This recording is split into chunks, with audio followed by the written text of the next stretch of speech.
Welcome to a Celtic State of Mind.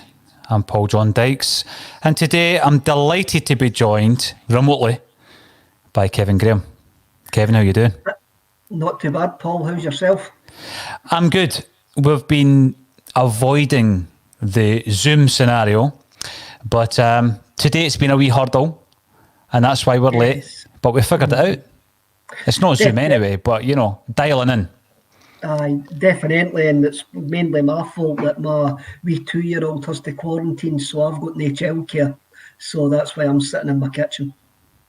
But I do like the artwork over your left shoulder. Screamadelica, one of the finest albums.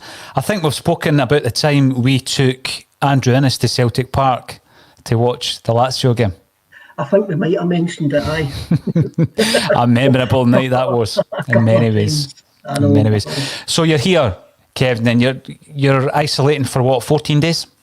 14 days, and well, my 2-year-old has to isolate for 14 days. So by proxy, I need to isolate for the 14 days as well. I mean, this is where it gets weird. I mean, why they just can't test me, my wife, and my daughter? Because when the Huff says that we're okay to go about, but a 2-year-old can't social distance, can he? No, so he's been climbing across us for the last couple of days and that, and so I'd rather not be selfish and put you at risk and other people at risk. So I may as well just sit in my kitchen and do this. No, but we were putting it through tests to make sure that the sound and the visual quality was good enough, Kevin, because we've seen it even on the likes of Sky Sports where, you know, Wi-Fi's failing and the quality's not great. But we won't let COVID beat us, mate. We're going to keep the Axon bulletin coming. And, you know, just over the last week or so, I've been talking about a predicted Celtic starting 11 against Rangers. We're going to open up this show today with yourself, giving me what you think will be Celtic's starting lineup. It's extremely difficult at this precise moment in time because we don't know what's going to happen in the next 5 days. We've got the news this morning that El Hamed has decided to self-isolate himself as well, and he'll be getting a COVID test at some point today. So it's Barkas and goals, Duffy, Julian and Ayer, because it's looking like they're on the three options that we've got as a back three. I'm going to go for Frimpong, because obviously I've got to say that El Hamed probably won't be available, judging by what's going on just now. I do reckon that we'll see Greg Taylor on the left. I don't think Neil Lennon will risk Laxalt. In the middle, I think we'll actually see a 4 in the middle. I think we'll see Callum McGregor, Scott Brown, Cham and David Turnbull, and Lee Griffiths up front. Interesting. I've changed my lineup a few times due to the issues we've had with COVID and people isolating, Kevin, very much like yourself, isolating over there in Stirling. But looking at your team, it's very similar to mine, although I wouldn't have started with Taylor. I'm looking at Laxalt getting a start on the left, throw him in there. I think he's fit. As far as I know, he's fit. Well, he played that Bunge game on Friday, and he has been on the bench for Milan since the start of the season. So you've got to presume that he is fit. I just seen over the last, since Lennon's returned, since the coaching staff as well, they don't seem to take many risks. It seems to be gone are the days that Martin O'Neill would throw in people for a start, and when they hadn't trained fully with their teammates. And I just can't see Lennon taking the risk with Laxalt, because I reckon it would be quite hard on Greg Taylor, truthfully, who's had 2 decent performances the last 2 times out, especially the game against Hibs. This game against Rangers might suit him more because they'll play their usual European style, and that might suit him because he might have a bit more to do defensively. So I'm not hoping, but I think Lennon and the coaching staff will have Greg Taylor in that team. But then again, Greg Taylor's away with Scotland, at this precise moment in time. So Scotland have got one game left on Wednesday night against the Czech Republic. He never played last night against Slovakia. Callum McGregor came on last night for the last 15 minutes. So we need to wait and see how fit he returns. But at the moment, I would probably err on the side of Neil Lennon playing Greg Taylor. When you look at throwing a new arrival into such a big game, Kevin, I think it's certainly got its pros and cons. I remember Tommy Burns talking about that, being able to throw a player into a massive game, and sometimes they don't have time to get the usual nerves about the magnitude of the occasion. And I think when you're looking at Laxalt, what does the Celtic Rangers game mean to him? You know, he wants to do well because it's his first game for Celtic, but he's not going to get caught up really in the occasion that maybe a domestic player would. What kind of occasion is it going to be? It's an empty stadium. It's going to be one of the weirdest, probably the weirdest ever Celtic Rangers game in modern times. Even weirder when the number of away fans have been cut, because that just basically turns it into a home cauldron. So there's going to be nobody there. There's going to be no emotional reaction. There's going to be, I think we've seen it in the last couple of weeks, especially down in England with some of the results down in England. And I'll probably say it that we saw it the other night there with Scotland playing Israel. There would be no way in the world Scotland would have played that defensively and negatively for 120 minutes if there was 50,000 Scotsmen there. No way would that have happened. So the games are becoming more and more just games of professional chess with no emotional reaction. So this guy's a decent football player. He's a decent technical football player. And if Lennon gives him 2 weeks to get a job, look, sends him tapes of the work that what Rangers do on their right-hand side with Tavernier and Kent, he'll learn his job, no problem, and he's got no distractions of getting caught up in the occasion, because let's not beat about the bush. This is not an occasion. This is just another game of football with all the beauty ripped out of it. It's just a box-ticking exercise at this precise moment in time. I don't know if you've seen it this morning, but the friend of the pod is releasing his new film, The Three Kings. And there's a quote from, I forgot his name there. There's a quote in it, there's a Jock Stein quote in it: "Football without fans is nothing." And in this lead up to this game, I'm beginning to feel like that. This doesn't feel like it's a big occasion at all. Johnny Evans, that's Johnny Owens. Johnny Owens, sorry Johnny, if you're watching. No, it's an interesting point you raised, because I do have it on my agenda, Kevin. Johnny Owen hinted when he was on the podcast a couple of years ago now. It was. He did hint, didn't he? If you listen back, that he might have been working on something along these lines. Then we received an advance copy of Leo Moynihan's book, and this is adapted from the book. So we kind of seen that one developing, and let's be honest, if someone's going to make a documentary about that subject, I think Johnny Owens, that, you know, a great man to do it.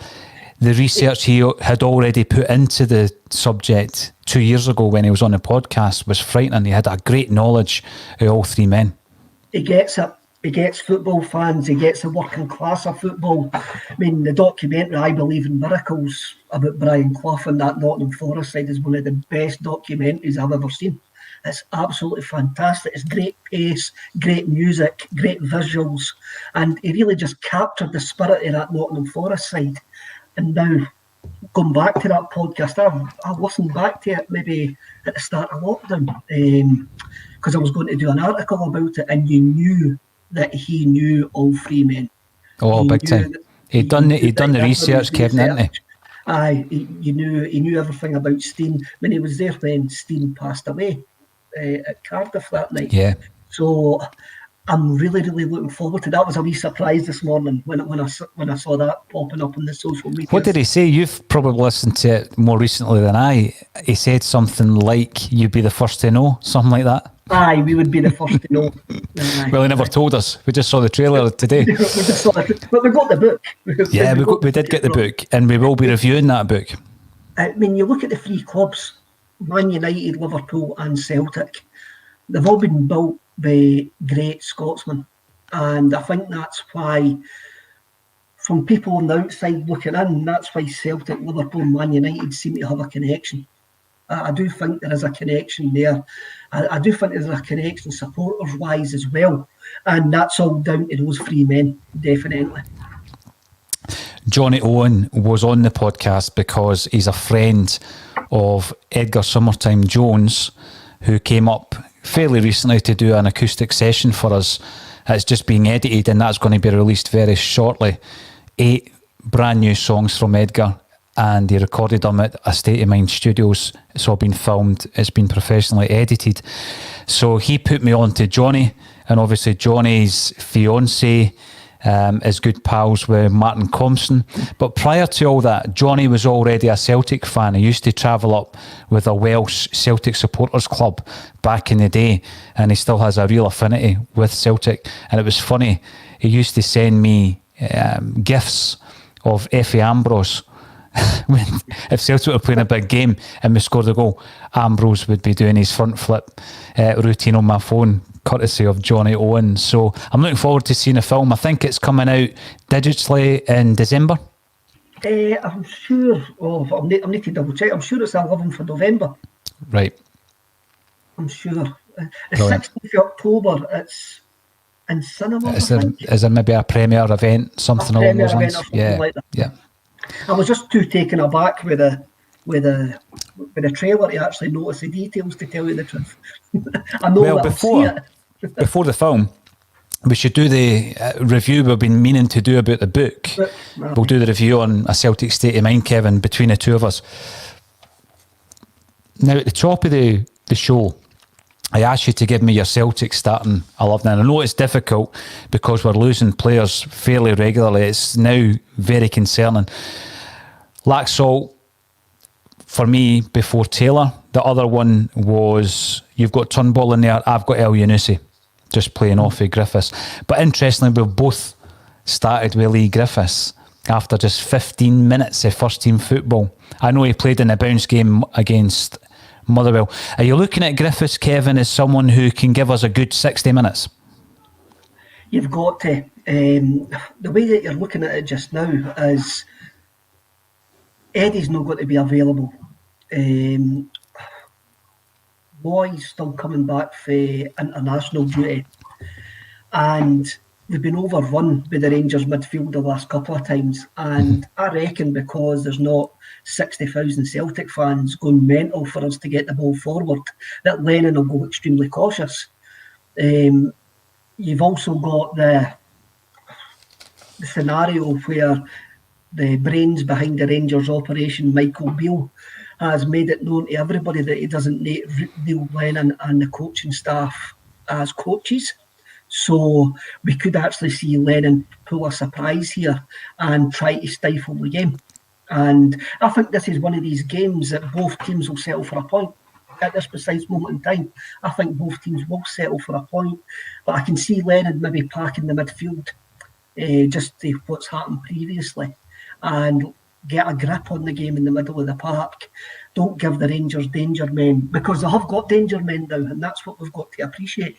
This is the best Rangers team for since 2012, 2008, since they went bust. This is the best Rangers team, and this is a team that have proved to us over the last season or two that they can take us on a day. So we need to treat them with respect. I know there's probably going to be some people in the comments going, they're rubbish, they're rubbish. They're not rubbish. They can't get the results that they've got in Europe for being rubbish. And the lack of the crowd, I think, benefits them because they've proved to be bottle merchants when there's a crowd there. The longer that we go without a crowd, I reckon will benefit them, and it'll work against us.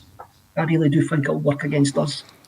One of the interesting things you said earlier, Kevin, was when I was speaking about picking Laxalt and having the consideration that a new player from elsewhere may not get caught up in the occasion. You were speaking about there being no occasion. Do you think it's simply an occasion due to the fans? Because I'm thinking about the actual personnel. I'm thinking about Scott Brown. I'm thinking of Neil Lennon.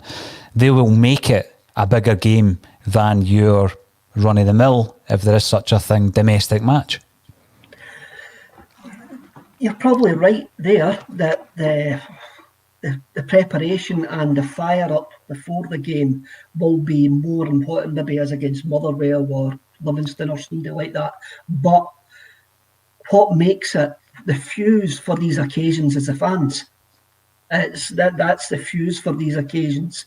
And the game might start off at a pace. It might start off harder and faster than maybe the other games that we've seen this season. But then it might just peter out into another game of football between 22 guys who are very good at their jobs. And whoever's going to be best on the day is going to win the game. And I do think there's going to be something missing on Saturday.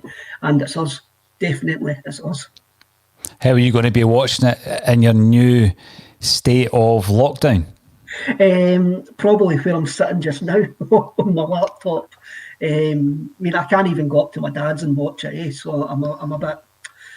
Even I probably have been doing with you in the studio anyway, and I was looking forward to that. So I'll probably just sit and watch it here and join in the half-time and the post-match stuff with yourselves. Well, the thing is, you can dial in. It's something we've avoided as far as we possibly can, Kevin, so that the sound and the audio, which are the same, and the visuals aren't affected, because we want to keep it as good quality as possible. But we are faced with these restrictions ourselves now. You would have normally been in the studio, distanced, obviously, over the 2.5 metre table, but unfortunately you can't today. But on Saturday you can certainly dial in and we'll get your thoughts before, during and after the game as well. Now, before we go any further, I want to give a big shout out to someone who's a Celtic season ticket holder, Liam McGroarty. Now, Liam is a long time listener of A Celtic State of Mind. He got in touch. His Twitter handle is at McGroarty67, and he's got a design studio. He's got a design studio which is up for a prestigious award, Kevin, called a Design Award, right? Which apparently is the Ballon d'Or for design. He is the emerging interior designer of the year. His studio is called Youth. He's a big Axom fan. He's a big Celtic fan. And today is the final day that Celtic fans can get behind him and to give Liam a vote. So visit his Twitter at McGroarty67, and we'll actually do a few tweets out of the Axom page so that you can get in there and vote. Because when you get people behind you and things like this, Kevin, what can happen is A Celtic State of Mind won the award back in 2018, Best Football Podcast in the UK. We're up for another one this year. It'll be a remote event. It'll be us zooming in from the studio in December. But I love to see fellow Celts doing well, so good luck to Liam, and hopefully everybody can get behind him. Definitely.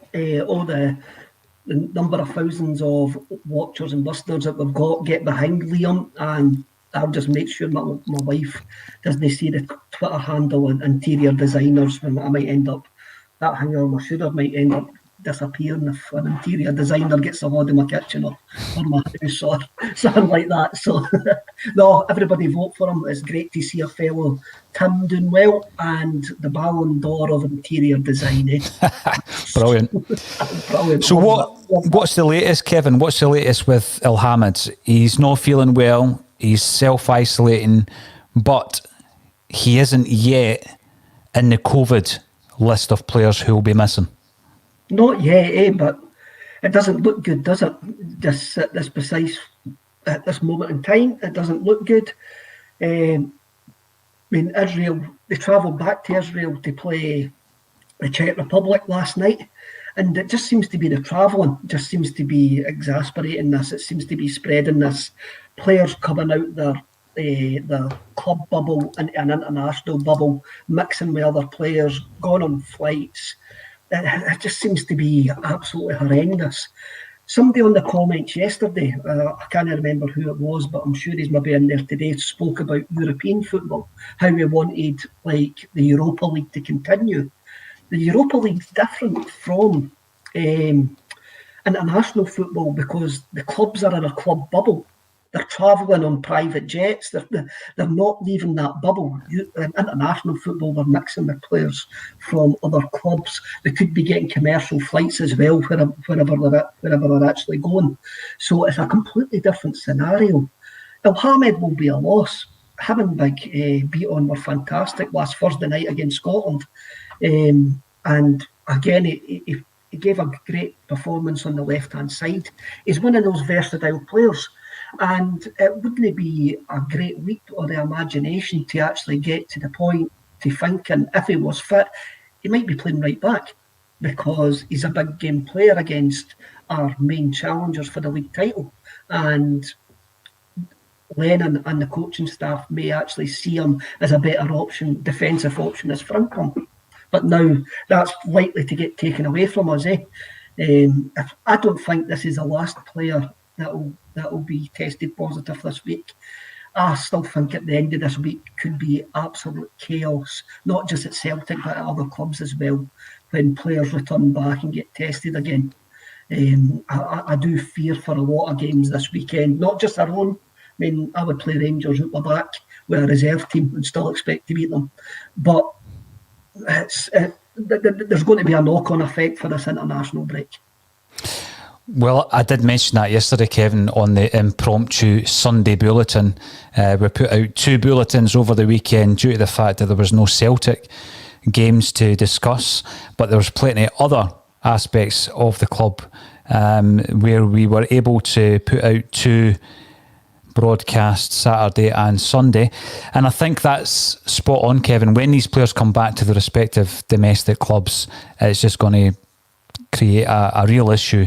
And you're looking at the Republic of Ireland squad, for example, 7 were affected by it. One of those players, thankfully, so far, who hasn't shown any effects is Shane Duffy. What was your thoughts on his comments in relation to his wages just recently, where he's come out to confirm that Celtic are actually paying all of his wages?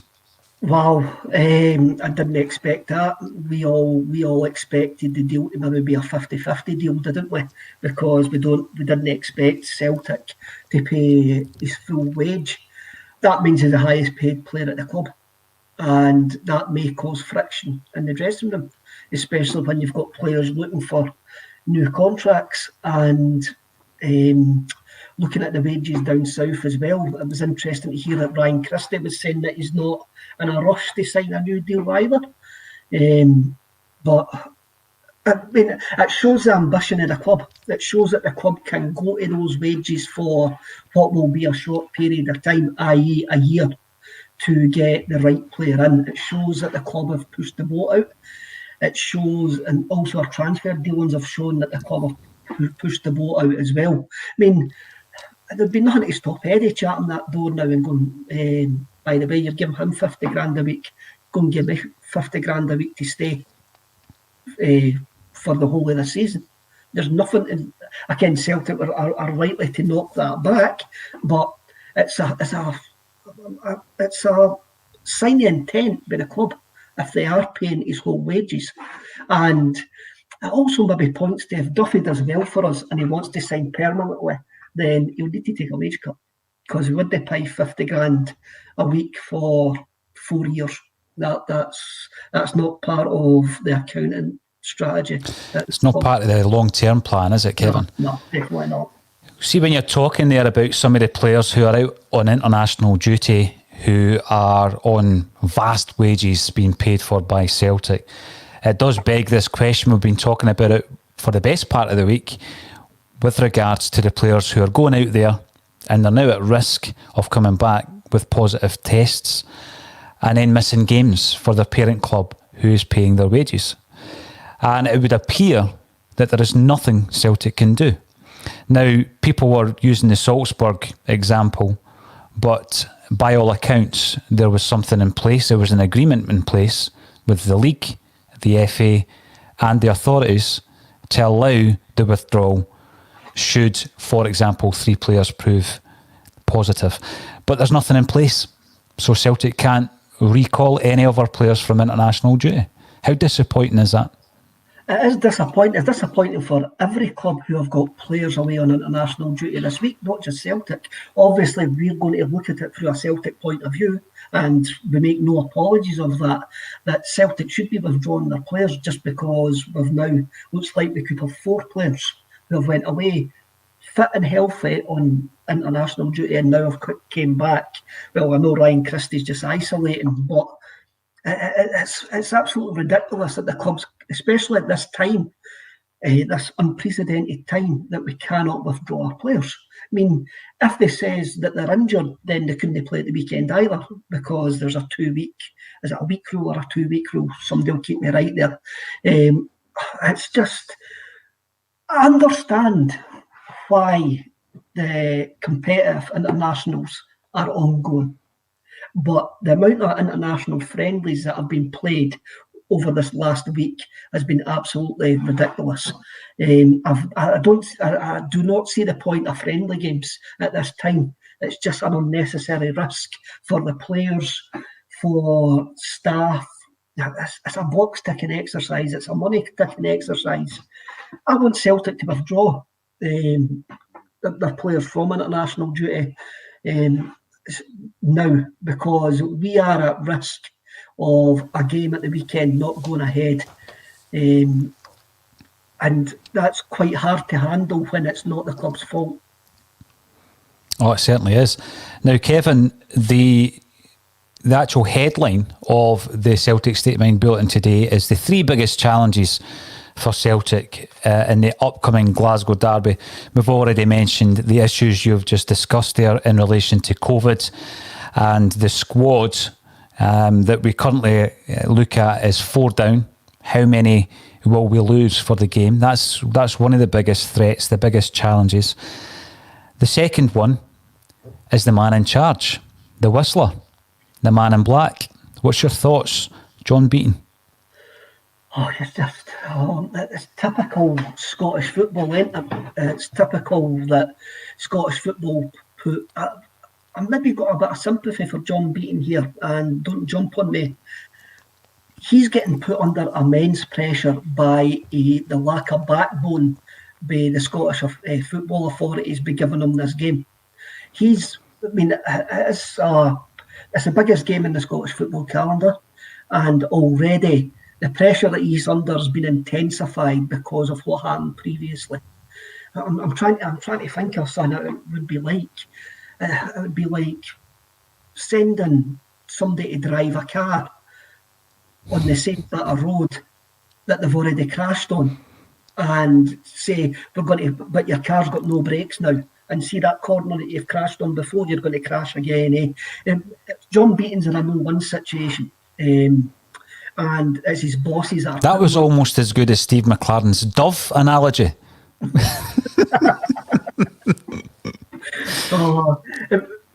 But if you know what I mean, it's not John Beaton's fault. Well, it is John Beaton's fault because he went for a pint in that pub, and he missed 3 sending off offences by Alfredo Morelos, and he's just not a very good referee. But it is not his fault that he's in charge of this game. It's the Scottish Football Authority's fault that he's in charge of this game. And it's ludicrous that he's in charge of this game. And let's not beat about the bush. It's ludicrous that many of the referees are in charge of top flight games in Scotland.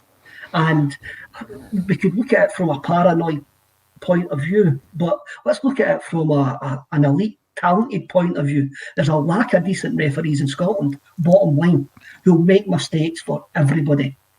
Make mistakes for every single team up and down the country because they are poor referees. They're poorly trained, poorly educated. Everything needs ripped up and started again. So I've got sympathy for John Beaton. So what happens if he gives us a penalty that's not a penalty? Then folk will go, you've put him under pressure that way. What happens if he gives a decision to Rangers? Oh, that's bias, pure bias. The guy's in a no-win situation. I asked the question just last week there, Kevin. Sorry. Who would have been someone who you would be not confident. I don't think there's ever a confidence as such. But who should have been the man in charge? Oh, my knowledge of referees is not that great. Kalina, does he still referee games? What about that guy for Luxembourg we got when the referee went on strike? He was not a bad referee. But saying that, I don't know if you watched the Scotland game last night. Did you see the referee for the Scotland game last night? I didn't watch it, Kevin, I've got to admit. Oh, it was absolutely rank rotten. Absolutely rank rotten. So there's a problem with refereeing all over the world. It was absolutely terrible. And by the way, the reason I never watched it is because I've got an issue at the moment with international football in that it shouldn't be happening. And all I would do is spend the entire time concerned that a Celtic player's going to get injured. For any Celtic players who ended up on the park. That's my biggest concern during international football. I can't sit back and enjoy it, Kevin, you know. And also I was catching up on Gangs of London as well, so I had better things to watch. But I seen my namesake scored again, leaving it down to Dykes to score the goal. But he seems to be doing okay. He's doing fine. He's a bit of a, what can you say, unusual specimen in international football, i.e. we knock the ball long to him and feed off the scraps. Stephen O'Donnell put in a fantastic ball for the goal, and the big fair play, the big fella took it well. I do get what you're saying. You've always got your heart in your mouth when you're watching international football, when you know that your players are playing. I mean, one of the Slovakian players last night got a serious injury as well, and he was taken off stretcher, moon boot on, and you're like, his club side must just be watching that going, oh no. But it's international football's always been like this, and there is a bigger picture here. There's a whole bigger picture about sport in this time, and a lot of box ticking exercises.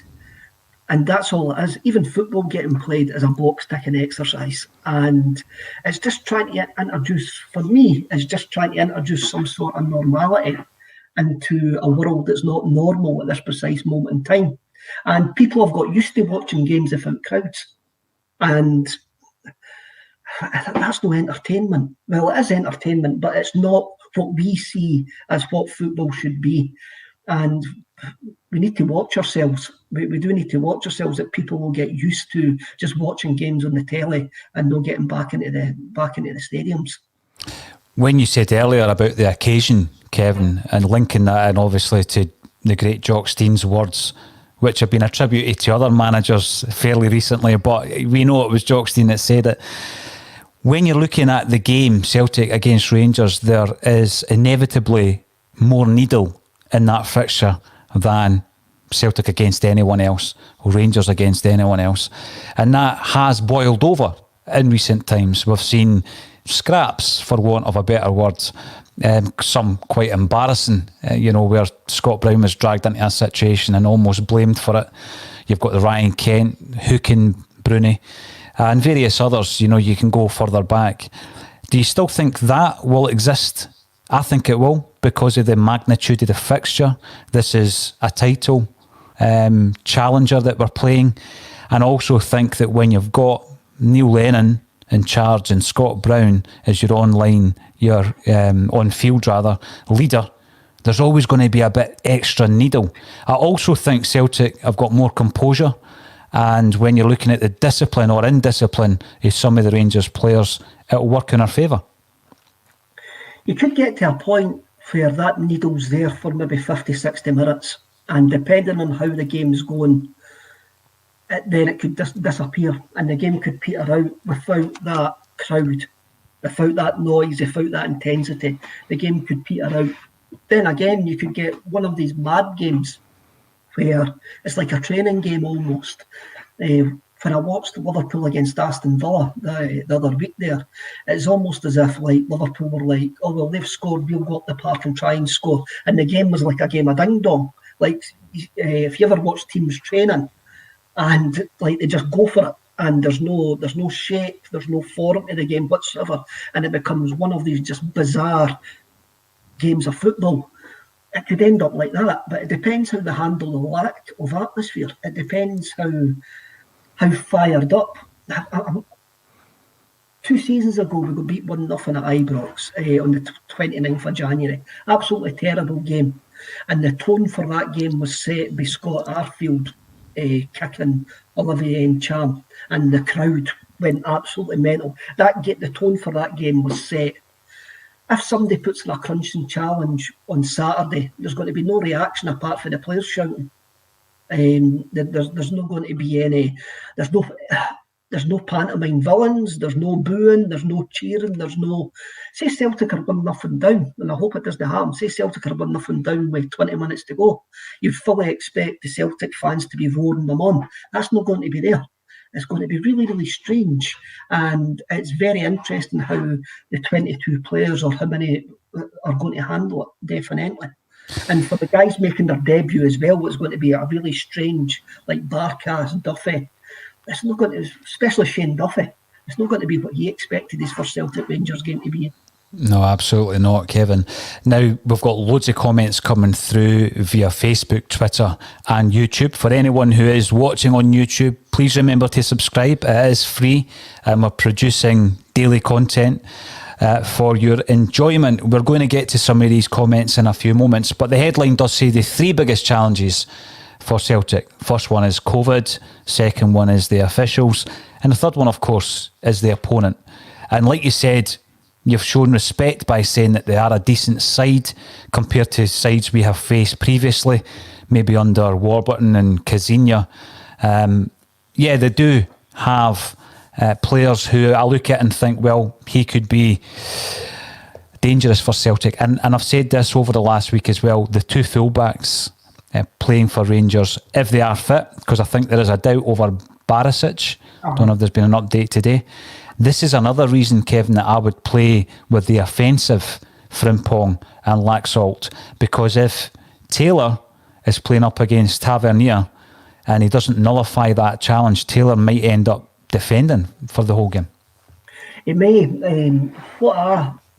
This probably goes against my team selection, but Tavernier for me is Rangers' most dangerous player, him and Kent. But Tavernier is also their biggest weakness down that side. Mm-hmm. So what you might actually see, and Neil Lennon's done this a few times, is you'll see Callum McGregor, and Brendan Rodgers actually done it. You'll see Callum McGregor out on that left-hand side, predominantly out on that left-hand side to occupy Tavernier. I think you might see that. Ryan Kent as well, he seems to be justifying the price tag now that he got. And you just have to look at his goals and assists this season to say that he's a player in form. He is a player in form, and he has got the ability to hurt us. And he likes a goal against us, doesn't he? He seems to be one of those players that the Peter Lovenkrands type, who will always play well against you, always score a goal, always get an assist. And he's got one of those dislikable haircuts as well, which makes him a pantomime villain on these sort of occasions. I thought he'd just been watching Peaky Blinders. Now, let's get to some of the comments coming in. Stephen Forbes via YouTube. Despite the positive COVID cases and ludicrous appointment of referee John Beaton, Celtic will still triumph in the face of adversity, because that's what serial winners and champions do. And IH Decorating, another regular AXOM viewer and contributor. This is a huge test of the character of all at the club. Can't focus on who is missing, can only focus on those available. No fans and a poor ref only add to the challenge. What a victory this would be. Kevin, I've not asked you yet about your prediction for the actual game. You said both teams would be happy, maybe with a point.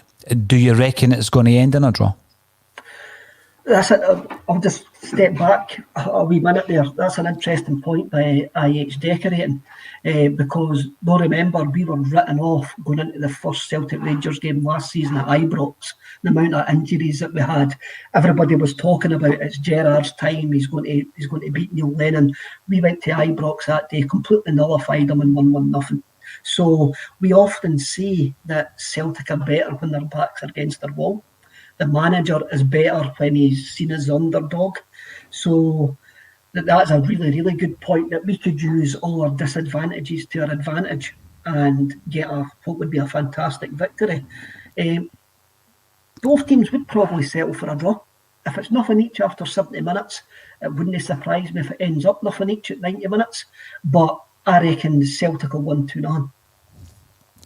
2-0 Celtic. Lee Griffiths to open the scoring. Lee Griffiths to get both of them.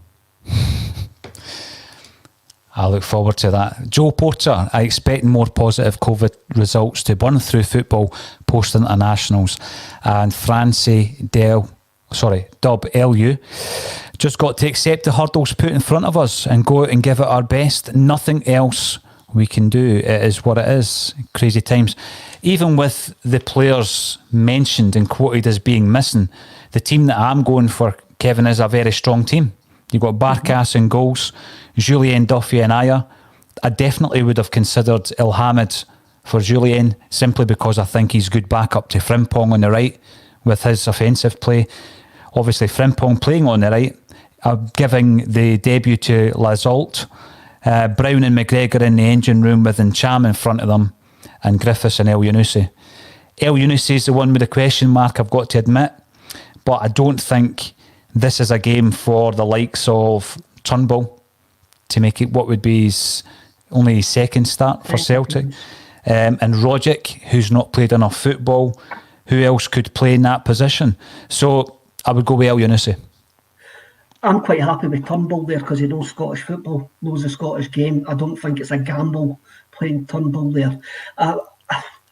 I'm maybe being overcautious with trying to read what Neil Lennon will do, but I do reckon he'll try and swamp the midfield, and we could get quite a cagey, sticky game in the middle of the park where nothing much happens, and both teams will just wait until they get that opportunity, and hopefully they'll take it, and hopefully it'll be us that takes it. I mean, how good would it be if Lee Griffiths does score the winner? Does score? It'll be fantastic after I've written them off. The Rangers fans have been, some Rangers fans, not all Rangers fans, have been singing songs about him not playing football anymore and writing him off time and time again. Oh, the meltdown would be superb. If it was No, it would be, but you know, we had that discussion, Kevin, a few times this season about Lee Griffiths, and as we were discussing it, Lee Griffiths tuned into the broadcast. You couldn't see the screen, and you were giving him dogs abuse. Look, I don't think it was dogs abuse I was giving him. I was just relaying the facts as I saw them at that point. He went out and scored the following week. Well, that's fine, and I says this last Monday. If he wants my address, I'll gladly give him my address, and he can come round and speak to me. I'm sure he'll be fine, Kevin. I'm sure he'll be fine. I'm quite happy to get proven wrong. I'm quite happy to put my neck on the line and be proven wrong. That's fine. Kevin, when you give your opinion on a live broadcast, which is now going out, in actual fact, to up to 400,000 a month, people are going to disagree with you, no matter what you say. I know, definitely. But hey, I've got no worries about people sending back, casting up my wild opinions and takes on stuff when they go wrong. Because usually if they go wrong, that means that Celtic have won, and I'll be happy with that. I will be happy with that. We're giving opinions every single day, Kevin. Some of them are going to be incorrect. Stephen Kelly on YouTube, welcome to the show. Celtic have to mark Kent out the game and let them make a mistake, then hit them. I'm going for the bombing it down the right and left to nullify their two fullbacks. I think that's going to be key to winning the battle. Now, I know your point about the midfield, Kevin. The games have been lost and won in the midfield over the last few occasions. And I think, remember the image that was released of the whiteboard that was left in the away dressing room at Celtic Park. Gerrard knew that. Before he could handle the Celtic midfield, he knew that's what he had to do. Mm-hmm. But Celtic continued to overrun them. But recently, I think Gerrard has done pretty well in terms of his tactics and the shape of his Rangers side against us. But what I continue to go back to is, do we have the better squad? Do we have the better manager? do we have the better starting 11? I think we do. I think we do. I don't think there's a question. If any Celtic fans out there is questioning that, then I think you're maybe in the wrong game. Of course, we've got the better squad. Of course, we've got the better manager, the more decorated manager, as a manager, not as a player, but as a manager. I'm really, really interested at this take where Michael Beale says that there's nothing that Neil Lennon and John Kennedy that can do that can surprise him. So I'm looking forward to seeing what Neil Lennon, John Kennedy and Gavin Stratton can do to surprise the Rangers coaching staff. Because we did get overrun on that last game on the 29th of January. We got overrun in the League Cup final. So Celtic will need to, that's how I reckon we'll go for an extra body in the middle of the park. But that's just me being simple. That's me having a look at it with no coaching experience whatsoever.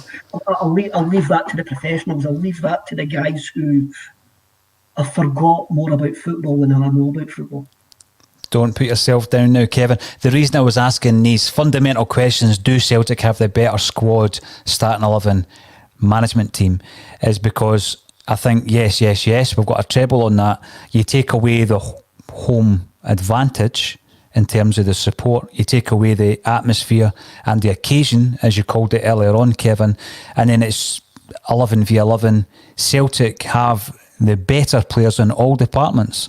I mean, the players we've been speaking about in our opponent's team are handy players. They can damage Celtic if given the opportunity.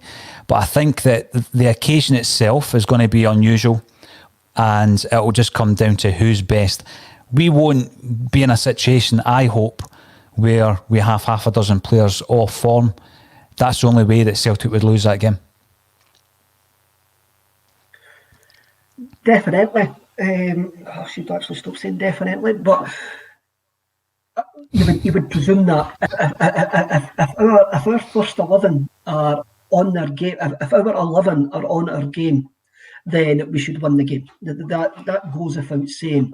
But you've got to just have a look at the last two times that we've played Rangers, and the problem that we've had is they've been better than us. And this is how we have to focus on this game. And this is how the coaching staff will be focusing on this game. You're playing a Rangers team who have clicked since the start of the season. They are scoring goals. They seem to be more free-flowing than what Celtic are. And they're probably maybe going into the game as slight favourites in the eyes of the mainstream media. Not on this media channel, they don't go into the game as favourites. But we go into the game as doing what Celtic do. That there's no glory about us. There's no hype about us. We're just doing what Celtic have done in the last 4 or 5 years, which is win games of football, get into the Europa League group stages, and shown character and that winning mentality. And that's something that our rivals haven't shown yet. It's all right winning games. You lost a cup final. It's all right winning a game in December, but when push came to shove, you bottled it. When you had the chance to go and chase us, you bottled it. We didn't. So bring it on. I still think that weakness in our opponents is there, and as I says, it's going to be completely different without a crowd. How they react, how the players react, really, really interesting. It certainly will be. And Caplo Mark agrees this will show the real character of the players on Saturday. We've seen the character of the Celtic squad over a number of seasons. Need to show self-motivation because they won't have the fans behind them. So it is going to be a very unusual situation to watch unfold. Gary Doonan is getting involved via Facebook. When was the last time Celtic lost 2 league games in a row at Celtic Park to Rangers in any guise? 96, 97 in the Tommy Burns era? Must have been. I was probably at bay for them whenever they were. But this is, you're talking about self-motivation in the Celtic team there. Well, look at the self-motivation at McDermott Park the last time out. The self-motivation to get that winner.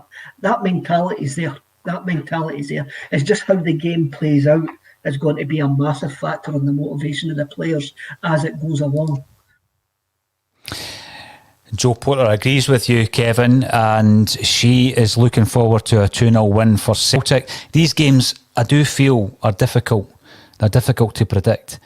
We don't have the usual atmosphere of the game, which is a massive factor, not only with the players and motivating the players and pushing them on, but it can be a massive factor in the decisions of referees as well. Tony Houghton reckons we've got enough depth in our squad to deal with them. I totally agree with you. I'm going to start getting worried if we've got 6 or 7 players missing though, Kevin, because they're all first teamers. The team that you've named, the team that I've named, every one of those 11 would get into any other team in Scotland.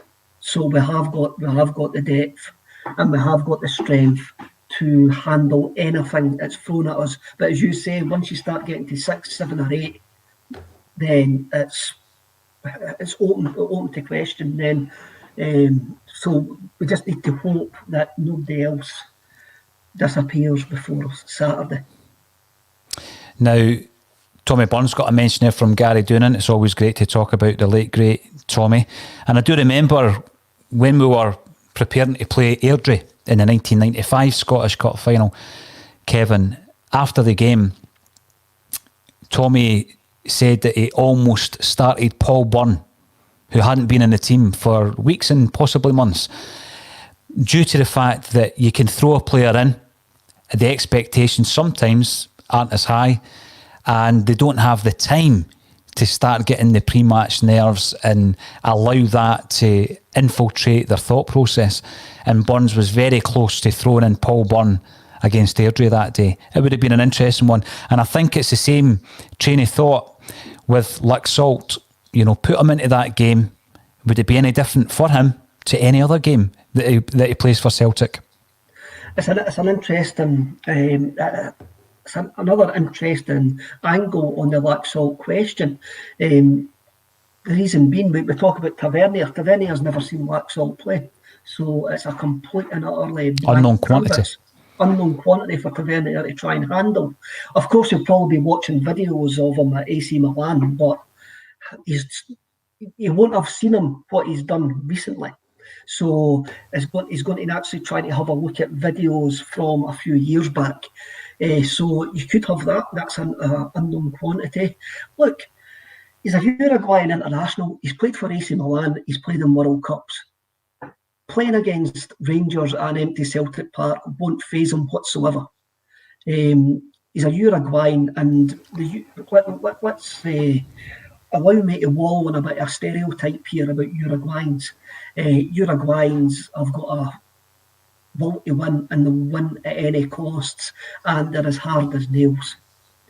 And as I'm sure Diego Laxalt would handle the occasion no problem whatsoever if he was thrown in. But that's a decision that the coaching staff will be like dwelling over